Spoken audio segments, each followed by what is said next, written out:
প্রতিপালক বলেছেন, তোমরা আমাকে ডাকো, আমি তোমাদের ডাকে সাড়া দিব। নিশ্চয় অহংকার বশে যারা আমার ইবাদত থেকে মুখ ফিরিয়ে নেয় তারা লাঞ্ছিত হয়ে জাহান্নামে প্রবেশ করবে। কোরআনের কোনো কোনো ব্যাখ্যাকারক এই আয়াতের অনুবাদ করেছেন এভাবে, তোমরা আমার কাছে দোয়া করো, আমি তোমাদের দোয়া কবুল করব। এছাড়াও আয়াত থেকে বোঝা যায় দোয়া স্বতন্ত্র ও গুরুত্বপূর্ণ একটি ইবাদত। যারা অহংকারবশত আল্লাহর কাছে কিছু চাইবে না তাদের ঠিকানা হবে জাহান্নাম। রাসূলুল্লাহ সাল্লাল্লাহু আলাইহি ওয়াসাল্লাম বলেছেন, মান লাম ইয়াদউল্লাহ সুবহানাহু গাদিবা আলাইহি, যে ব্যক্তি মহান আল্লাহর নিকট দোয়া করে না আল্লাহ তার প্রতি অসন্তুষ্ট হন।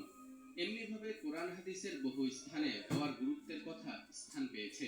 এখন প্রশ্ন হলো, আমাদের দোয়া কি সত্যি কাজ করে, নাকি এটি শুধুই আত্মসন্তুষ্টির মাধ্যম? আধুনিক নিউরোসায়েন্স বলছে প্রতিদিনের ইতিবাচক চিন্তা ও প্রার্থনা আমাদের মস্তিষ্কের গঠন বদলে দিতে পারে। আর ইসলামও বলে দোয়ার শক্তি বাস্তবিকই আমাদের জীবনে আমূল পরিবর্তন আনে। দর্শক, আজকের ভিডিওতে আমরা আলোচনা করব আল মুজিব, যিনি দোয়ার জবাব দেন, এই গুণের বৈজ্ঞানিক ব্যাখ্যা, নিউরোপ্লাস্টিসিটির প্রভাব এবং কিভাবে দোয়া আমাদের জীবনে পরিবর্তন আনতে পারে সে সম্পর্কে। ভিডিওর শেষ পর্যন্ত আমাদের সঙ্গেই থাকুন।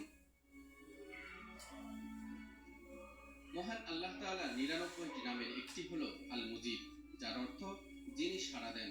কোরআনে বলা হয়েছে, وَإِذَا سَأَلَكَ عِبَادِي عَنِّي فَإِنِّي قَرِيبٌ أُجِيبُ دَعْوَةَ الدَّاعِ إِذَا دَعَانِ فَلْيَسْتَجِيبُوا لِي وَلْيُؤْمِنُوا بِي لَعَلَّهُمْ يَرْشُدُونَ।